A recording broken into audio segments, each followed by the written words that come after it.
Nation, welcome back once again to our final part of our Tuffy Talk continuation, Tuffy Talk After Dark. Obviously, again, if you haven't seen the Tuffy Talk live show on December 12th as kind of the beginning of this whole conversation here, and then we have part one, or kind of the middle piece, the first part of the Tuffy Talk After Dark continuation episode, and then we have the final part here. So if you haven't seen those already, make sure to go check those out first, which once again, just as a reminder, if you haven't seen those and you're tuning in right now, it's not necessarily that you won't know what's going on here, but if we didn't discuss something here that you expect us to, it's probably because we discussed it in the other pieces. So, but jumping right back into it. So we were talking about NIL, transfer portal, and being the Wild Wild West. My thing, and I've been honestly thinking about this all day, and the biggest thing, which, Doran kind of said, is that basically his point being is that it's giving young adults opportunities to make life or career changing mistakes. That's the problem with the way it is set up right now. And obviously at the end of the day, they should be able to do what they want, but at the end of the day, the NCAA should focus on first and foremost setting these kids up to be successful as players, as men, as women, as future leaders, human beings. Yeah. And the biggest issue which I have right now, and again, we're going to talk about a specific situation, but with how things are right now, is that basically if things aren't working out, basically in short terms, I'm just going to retweet. I'm not retreat. I'm basically just going to say, all right, I'm out of this. I'm going to go back, and start over again. And my thing is, and one of my favorite quotes, which actually is from one of our coaches, Ruffin McNeil, that I love during his time at ECU. It's an awesome quote, where he said, as a man, you're gonna, plant your feet, take a brace, hit it right in the jaw, and say, "Bring it on." Want some, get some. Like at the end of the day, you got to turn around and say, "Hey, listen, I am a competitor. I am good enough. I'm gonna win this job one way or another." Like, listen, there's this guy in front of me, or there's two guys in front of me. I don't care. I'm gonna do what it takes. I'm gonna put in the time. I'm gonna put in the work, and I'm gonna win that daggone job back. And because not only do I want the job, also because I love the school. I want to represent the school. I want to be at the top. Simple as that. Like, eventually, when is it going to become that you're going to stop, retreating and finally figure out that at some point you're going to have to put your fists up and say, let's go. Like, at some point you're going to have to compete. Simple as that. And not necessarily because, again, this isn't me calling out one person, but it's just a former NC State player that that we're seeing this with, but you're seeing this in multiple different places. But obviously, the news of Aaron McLaughlin, former 4-star quarterback, transferring out, which a lot of people speculate is because MJ Morris, came in and was looking really, really good, but also too, he went to Jacksonville State, didn't get the starting job, and then transferred out. And so once again, I'm saying, well, you're not going to transfer out of Jacksonville State, not being the starter, and going to a Power 5 school or something like that. Like, more than likely, unless somebody really, wants to take a chance on you. So it's like, where are you going? Like, what's going on now? And like JT Daniels, that's another example. He went to USC for 2 years, and then he went to Georgia, and then he went to West Virginia, and now he's transferring again. It's like, what are we doing here? When are you going to finally listen, put up or shut up? Like, life is tough. At some point you got to learn to face adversity. It's going to happen one way or another. So I have a couple of thoughts here on this. One, go for it, Greg. That's not what this country was built on, right? This country wasn't built on retreating and trying to figure things out. It was, you put your best foot forward and you just grind and you make it your own, right? Like, nothing is handed to you in life, and I think that's kind of what these kids are looking for, is a free handout. They've been anointed the great ones, all through high school and so on and so forth. And then when they get a little adversity, they turtle up. And, sorry, I lost my voice. Hold on. And again, I want to, clarify too, again, we're not talking about one specific person. I know I brought up Aaron McLaughlin, but that's just because he's the most recent guy and because he is a former NC State guy. But again, this is happening for players all over the country, multiple players. So Greg, go ahead. Yeah. And so the thing is this generation just doesn't think like old school. Like, I mean, I'm in my late 40s, and like I've been all over the world in cruddy situations, and life has handed me lemons on more than one occasion. But all you do is just put your head down and keep grinding, and you're going to get through. It's frustrating to see that they don't want to work for it. They just want everything given to them on a silver platter. And look, I was never a college one athlete. Never will pretend to be. But it's just and I don't think I'm in the minority that thinks this is just keep grinding. Like if you want to make it and make something of yourself, keep fighting for it. Don't just go to the take the easy route. Like life is all about adversity. It's about getting knocked down and getting yourself back up off the pavement, brush yourself off, and keep you moving. And I just don't see that in this generation, and it's frustrating. And I won't go too far, but it's like this whole me TikTok nonsense, and it's I mean, you can take it on a whole different rant, and just self-absorbing, and it's ridiculous, is what it is. So anyway, I'll get off my old man porch.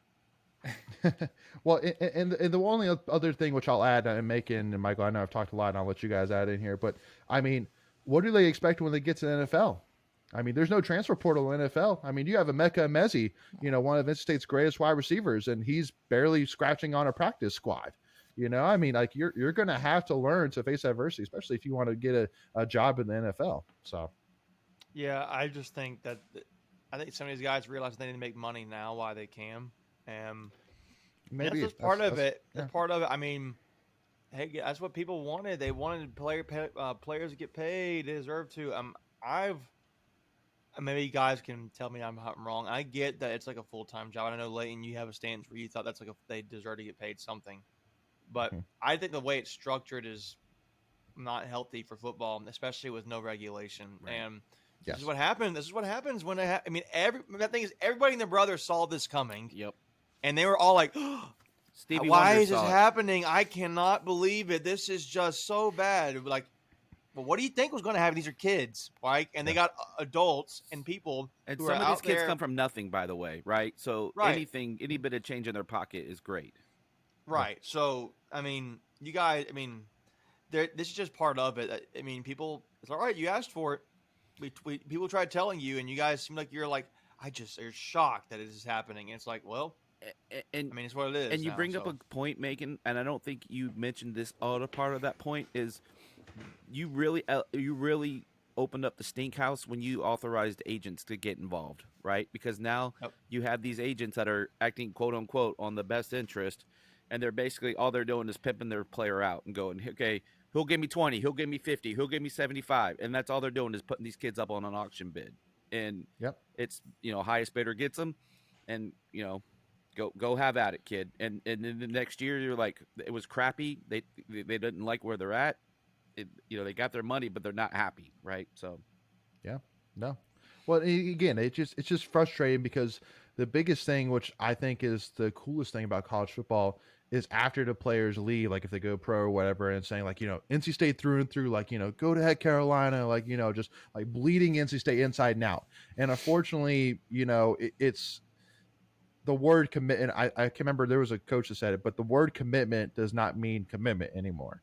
It doesn't mean that whatsoever. Like, and not only just for, that high school recruiting cycle, but even for when they get to the college, commitment doesn't mean anything. Like, again, it should be when a player says I am committing to this school, that means that I am becoming a member of the Wolfpack. I am becoming a Pittsburgh Panther. Like, I am going full out into this. I'm going to do everything I can to help them win. But then after I leave Pittsburgh, I'm going to love and support this school for the rest of my life. Like, that's what it should be, which unfortunately now it's going to be very few and far between, and that's just the fact of it. And Macon mentioned, how I with me being a former equipment manager, having a lot of friends of mine and being former NCAA football players, seeing what these guys do, they should get something, and more of just to really, help from a financial perspective in terms of, helping them, live life outside of the college, aka like, if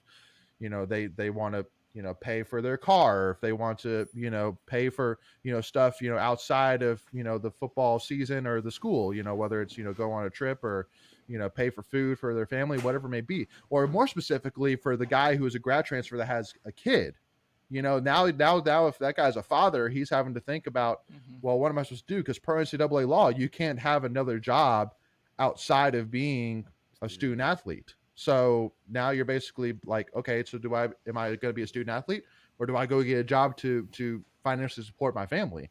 So that's what NIL was able to bring, was an opportunity for them to do both. But to Greg's point, the fact that it's uncapped, is the worst thing of all. Like, It's you not know, even and uncapped. It's not even uncapped. It's just there's no there's nothing. There's no screening. structure. There's There's no nothing there. structure to There's it. zero. Yeah. Yeah. I, There's no eh, accountability. There's nothing. Go so ahead, Michael. in regards to the transfer part, I agree with most of what you guys said. I still play devil's advocate here. I still think that players should have that freedom to choose it for themselves, even if it may not end up being the best. Like, you can't always protect people from themselves, and I think there are, I think there are opportunities for players to, if they're stuck behind a future NFL player, but they're, just as good, but they're just stuck behind him on a depth chart, and they want to transfer somewhere where they can actually go and showcase their skills, and then possibly them get to the NFL one day, or an NIL deal or something. I think that they should have the freedom to do that. And yes, you're going to get players who take advantage, not take advantage of it, but who are transferring Right. just because they don't want to put in the work. But I think, like I said, I think they should just have the freedom to choose that for themselves. Let's give a positive. Let's give a positive example. I think Chandler's Evolve is a pretty good positive example of what the transfer portal can do. Right? He came in from a lower level school. He's coming to NC State, and he's actually now just committed to the East-West Bowl game, Shrine, whatever, Shrine Bowl game, yep. but East. So he's going to get NFL guys looking at him in a much bigger way than he could have otherwise. He wouldn't have got that at that's the easy Fairmont State or wherever he's from. Yeah. Heck no. Yeah. So I mean, I'll play devil's advocate to the devil's advocate. Like, if you're good enough, they're gonna find you, right? Because Tampa Bay has taken a couple of kids from Division II out of the last couple of drafts. One from Hobart College, so I would say that that's, on the level playing field. But for me, and Macon mentioned it, if you're going to, you have to regulate one or the other or both. You have to either regulate the transfer or you have to regulate the NIL. When they're both out of whack, it just keeps getting more out of whack because there's no oversight on it, and it's going to get to the point where, and I agree. Like, as an 18-year-old, right? And I'm not a Division I athlete. I can go from job to job to job, right? If I don't like my job, I can go find the next place to go to work and make quote unquote money. Yep. College coaches have the same ability. If they're not happy or they get fired, they have the ability to jump from jump to jump to jump. Right. And the NCAA has tried to, give them a little bit. Okay, we'll give you one freebie, or if you drop down, then you can come back and then, move around, no problem. And I'm okay with that.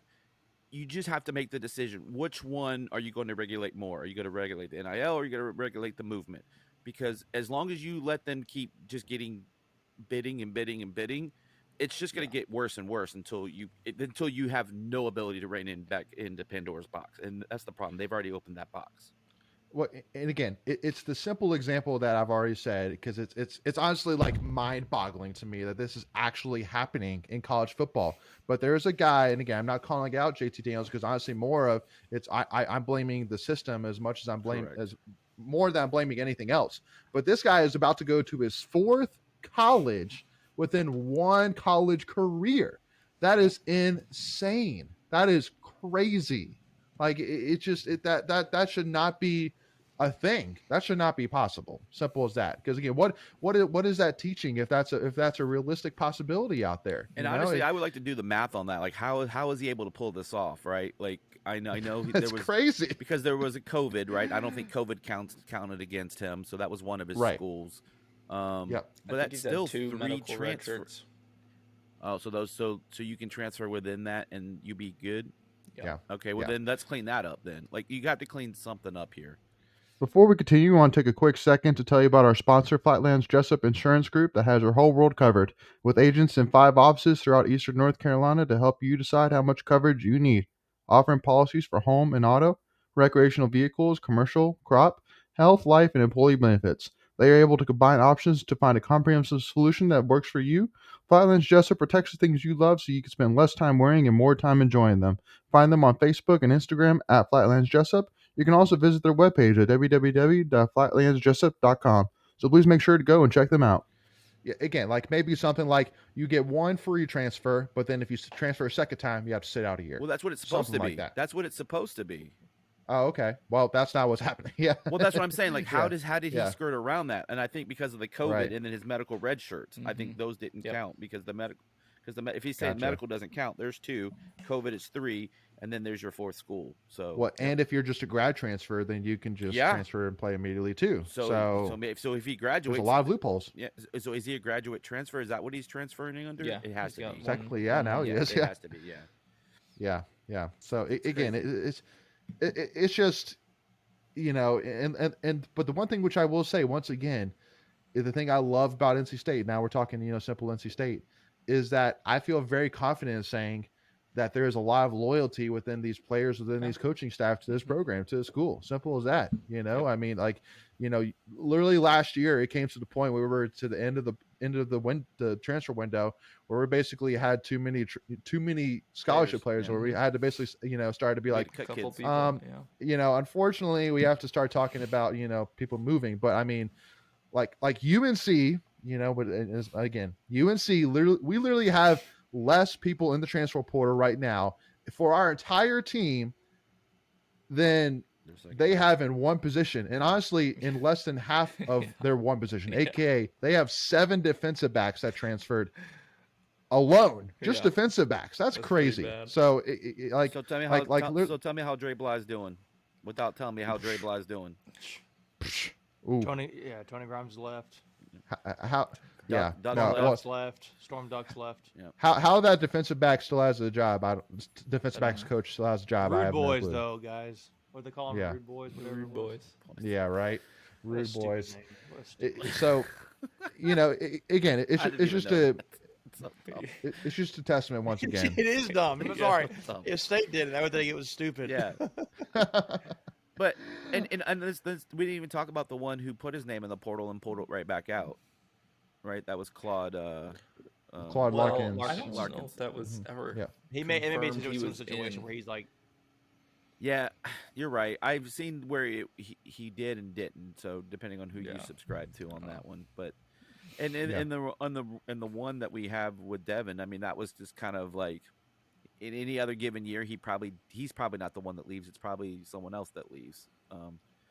So Yeah. and that was not indicative on the program, right? It was just again stuck. It was depth. No. That was a depth chart move. It wasn't. A, I'm Right. not happy here move because No. he's very much appreciated and Coach Dorn had nothing but praise for him in the press conference today. So.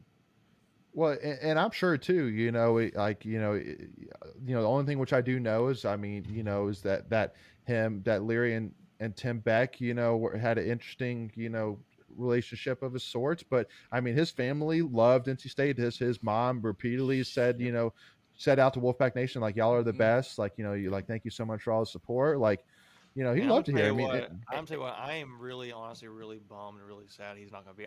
It can be really really weird to me. It's like Devin Leary's not our quarterback. Like that's going to feel really that's crazy.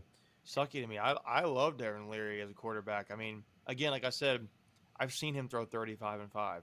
I haven't seen MJ do that. Yeah. So I think MJ's gonna be a great quarterback, but I've not seen him do that yet. And Devin Leary's been here the whole time, and now he's left. And hopefully he represents State just like Russell Wilson did. And it's It's a much mutual. better terms. It sounds like it's leaving, so I think he's much more willing to. But QBU still alive and strong. But man, I just don't like seeing a guy when you develop him at QBU and he's like listed as a number 1 He's on the transfer cusp, option. yeah. Period. Yeah. And it's like, oh, he's gonna go somewhere else.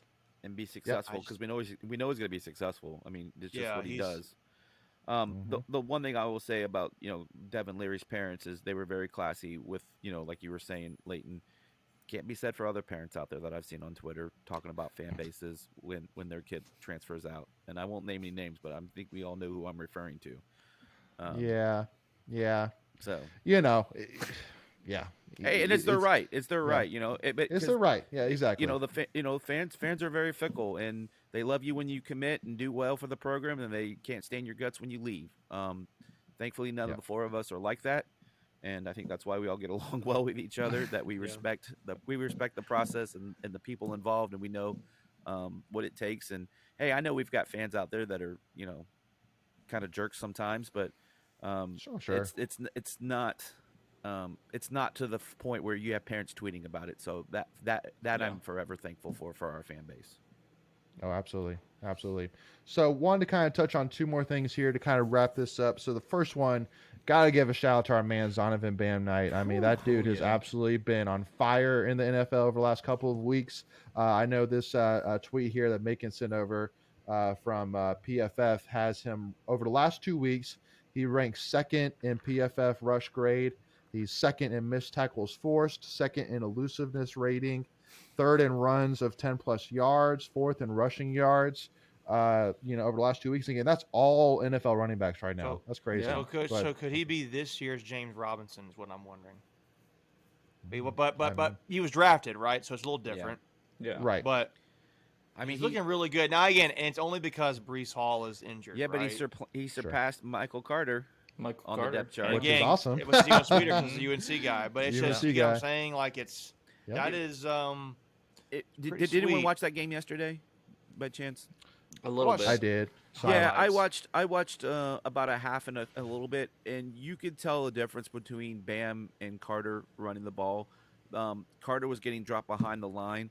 Bam was getting at least to the line of scrimmage or plus 1 or 2 on every carry. And it's the same exact line. I mean, they're not doing anything different or blocking. There was different. there's a picture it's of effort. Zonovan of Bam out with Sauce Gardner at a Rangers game.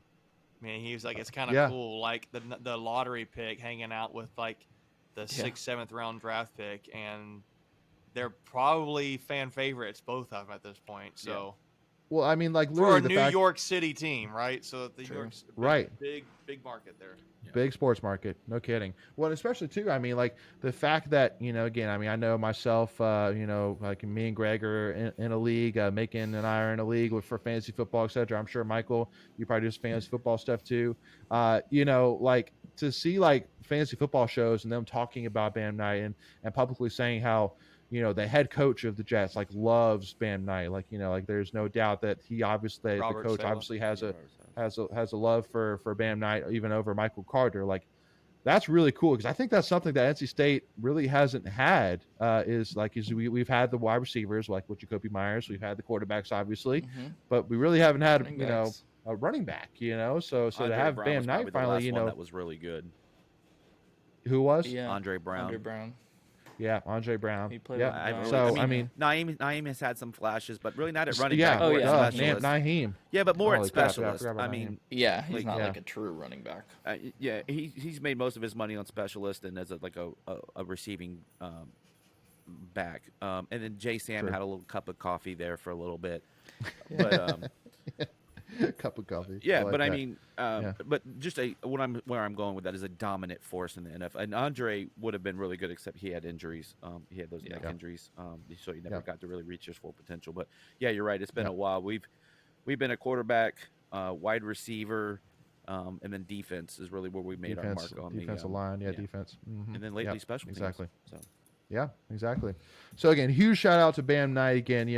Making Boy Pack Nation so proud. I mean, that dude has absolutely lit the NFL by fire over the last couple of weeks, and hopefully he can keep that going and make a very, very strong case for a team picking him up, assuming that obviously the Jets go back to Breece Hall and maybe he wins the backup job to Breece Hall. Maybe that'd be cool. I mean, but, he's the leader in the Maybe clubhouse he'll right get to now with start. that. Maybe he'll start over Breece Hall. At least until he we'll comes see back. about that. Yeah. Hey, but I mean, I love it. I'm like, That's a serious injury. Hey, though. I I love mean, it. an ACL is That's a pretty serious bold. injury. Yeah. Yeah. I mean, there's no guarantees. So. It's a bold strategy, Kylan. See if it pays off for him. Yeah, no. Week 1, the coach comes out. We're going to start Bam Knight over Breece Hall. Well, here's one thing I'll tell you. Here's the one thing I'll tell you. He'll get picked up in fantasy football next year over Michael Carter. So Hey. He'll be the handcuff, right? He'll be the handcuff draft. The elite handcuff running back. Exactly.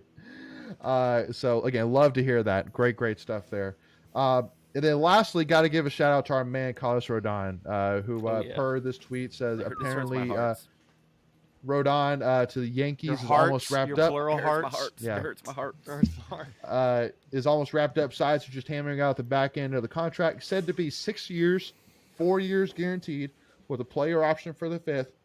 and a mutual option for the 6th year. Salary slightly front loaded with an AAV between 29 million to 31.5 That's million. even higher than I heard. I was hearing crazy. 26 to 29. Yeah, So well, 30 because million. AAV that means per year Yeah. value. Correct. Okay, Yeah. that's crazy. 30 So mil total, per year.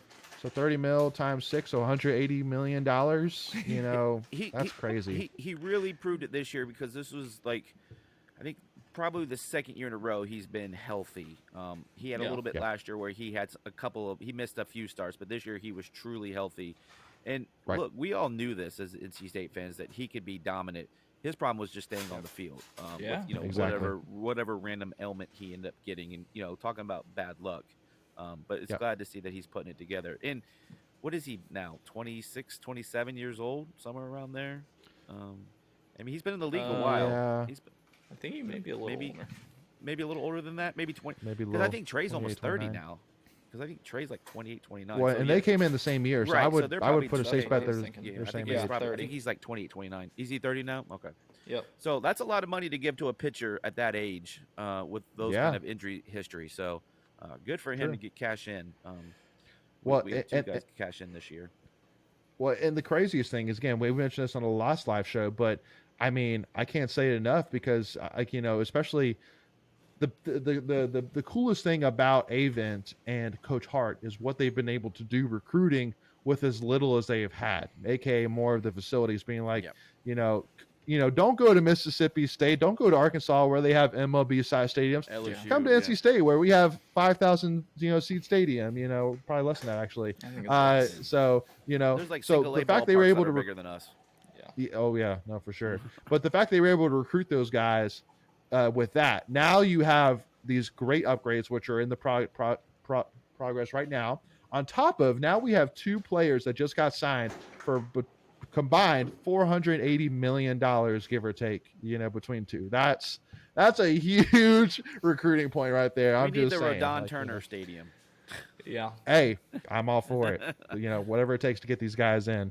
So again, just great stuff going on there. Any other points I'm missing? I was looking at my notes here. I think that's pretty much all I had from my end. Yeah, I think we pretty much But covered pretty it much all. touched on it all. But again, y'all, and obviously we talked about men's basketball. We pretty much hit that to death. But once again, just be patient. There's a lot of basketball left. A lot of season yet to be played. We still got to support these guys 100%. Be there. Go to games. Support these guys. They deserve it. They're talented enough to get it done.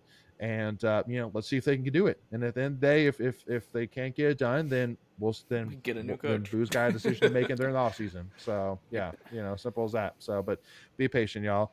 But with that being said, once again, just a reminder again, if you haven't already, hit that subscribe button, hit that notification bell so you're notified on all your devices whenever we go live with any new Tuffy Talk content. And also to give this video a like if you enjoyed it, and also to give us a follow, Tuffy Talk now on Twitter and Instagram. But thank you all so much for joining us. We will see y'all next time. And as always, go back, baby.